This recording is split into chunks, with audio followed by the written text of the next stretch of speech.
나는 코가 너무 많이 나오는 것 같아요. 코가 많이 나오는 이유는 뭘까요? 그리고 치료 방법과 운동 방법을 알려주세요. 나이가 들면서 콧물이 나오는 이유는 몇 가지가 있습니다. 알레르기일 수도 있습니다. 나이와 상관없이 알레르기는 콧물을 많이 나오게 만들 수 있습니다. 진먼지, 화학물질, 애완동물의 털 등에 반응하여 콧물이 많이 나오는 증상이 나타날 수 있습니다. 감기나 독감일 수도 있습니다. 바이러스에 감염되면 코가 막히고 콧물이 나오는 증상이 생깁니다. 비강 건조일 수도 있습니다. 나이가 들면서 코의 점막이 건조해지는데 이로 인해 콧물이 많이 나올 수 있습니다. 약물 부작용일 수도 있습니다. 일부 고혈압약, 항우울제, 항히스타민제 등의 약물은 콧물을 많이 나오게 만들 수 있습니다. 비중격 왜곡일 수도 있습니다. 비염, 코 건강 문제 등도 콧물을 많이 나오게 만들 수 있습니다. 치료 방법입니다. 비염이나 알레르기 증상이 있는 경우 의사의 지시에 따라 약물 치료를 받을 수 있습니다.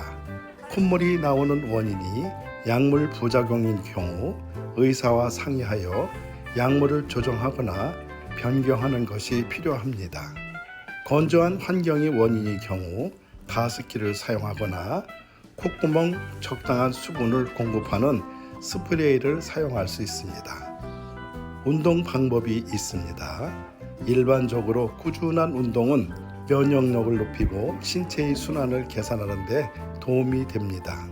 호흡에 집중하는 운동, 예를 들어 요가 등은 코 건강에도 도움이 될 수 있습니다. 하지만 운동 중에도 코가 많이 흐르는 경우 의사와 상의해보는 것이 좋습니다. 이는 알레르기나 비염의 질환의 증상일 수 있습니다. 각자의 상황에 따라 적합한 치료법과 운동법이 달라질 수 있으니 전문적인 의료 조언을 받는 것이 가장 좋습니다. 코 건강과 관련된 식습관이 있나요? 코 건강과 관련된 식습관은 여러 가지가 있습니다. 특히 건강한 코와 호흡을 위해선 다음과 같은 식품을 섭취하는 것이 좋습니다. 오메가3 지방산이 풍부한 식품, 연어, 참치, 아보카도, 호두 등 오메가3 지방산이 풍부한 식품은 염증을 완화하고 면역 체계를 강화하는 데 도움을 줍니다. 비타민C가 풍부한 식품 중에는 오렌지, 레몬, 파인애플, 딸기 등 비타민C가 풍부한 과일은 면역 체계를 강화하고 알레르기 반응을 완화하는 데 도움을 줍니다.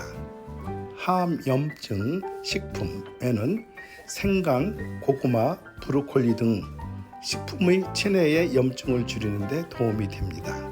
충분한 수분 섭취는 건강한 점막을 유지하기 위해 충분한 수분 섭취가 필요합니다. 하루에 최소한 8잔의 물을 마시는 것이 좋습니다. 카페인과 알코올을 제한합니다. 카페인과 알코올은 코와 목을 건조하게 만들 수 있습니다. 또한 과도한 설탕 섭취는 염증을 유발시킬 수 있으므로 설탕 섭취를 줄이는 것도 좋습니다. 과도한 소금 섭취는 체내의 수분을 과도하게 유지시켜 재채기나 코막힘 증상을 유발할 수 있으므로 소금 섭취도 적절히 조절하는 것이 좋습니다. 코 건강과 관련된 알레르기 예방 방법이 있나요? 코 건강과 관련된 알레르기 예방 방법은 몇 가지가 있습니다. 알레르기 원인 물질을 피하기가 있습니다. 알레르기를 일으키는 물질을 알고 있다면 그것을 피하는 것이 가장 좋습니다.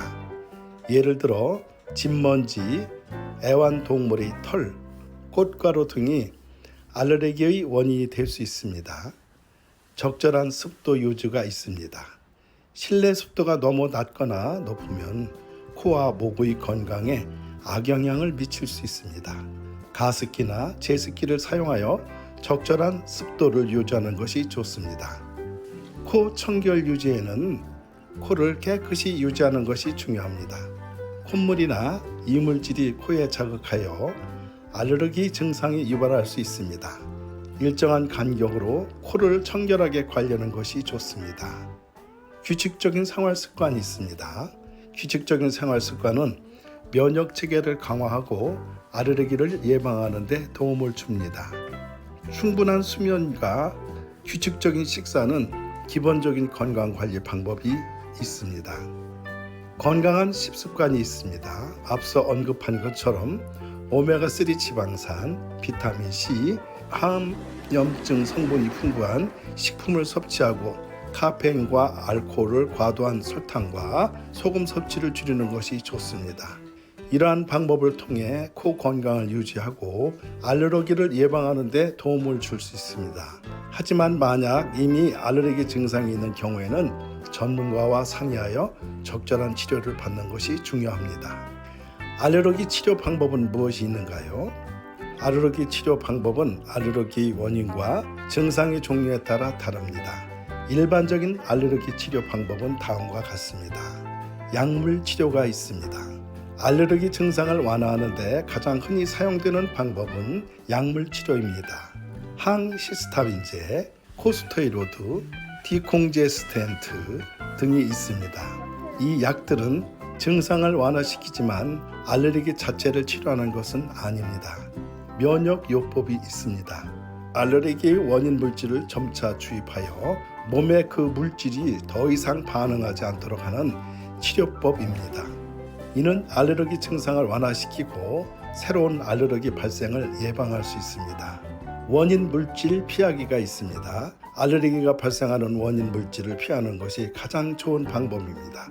예를 들어 꽃가루 알레르기가 있는 사람은 꽃가루가 많이 나는 계절에 외출을 자제하거나 야외 활동 후 샤워를 하고 옷을 바꾸는 등 조치를 취할 수 있습니다. 식생활 습관 개선이 있습니다. 건강한 식사, 규칙적인 운동, 충분한 수면 등은 면역 체계를 강화하고 알레르기 증상을 완화하는 데 도움이 됩니다. 이와 같은 방법은 알레르기 증상을 완화하고 알레르기 반응을 줄이는 데 도움이 될 수 있습니다. 하지만 알레르기 치료는 개인의 상태와 원인에 따라 달라질 수 있으므로 전문적인 의료 조언을 받는 것이 가장 좋습니다. 알레르기 치료에 대한 보험 적용은 어떻게 되나요? 알레르기 치료에 대한 보험 적용은 보험사와 보험 상품 그리고 각 국가의 보건 의료 시스템에 따라 다릅니다. 일반적으로 알레르기는 크게 두 가지 방식으로 보험에 적용될 수 있습니다. 첫째, 건강보험. 많은 건강보험은 알레르기 진단과 치료를 포함합니다. 이는 알레르기 테스트, 약물치료, 면역요법 등을 포함할 수 있습니다. 하지만 보험 적용 범위는 보험회사와 보험 상품에 따라 다르므로 보험약관을 자세히 확인해야 합니다. 치료비 보험은 어떤 게 있을까요? 특정 질병이나 상황에 대해 추가 보정을 제공하는 치료비 보험에 알레르기가 포함될 수 있습니다. 이 경우 알레르기로 인한 치료 비용을 보장받을 수 있습니다.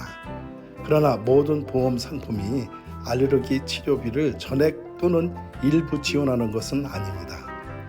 또한 보험 가입 전에 이미 존재하던 알레르기의 경우 보험 적용이 제한될 수도 있습니다.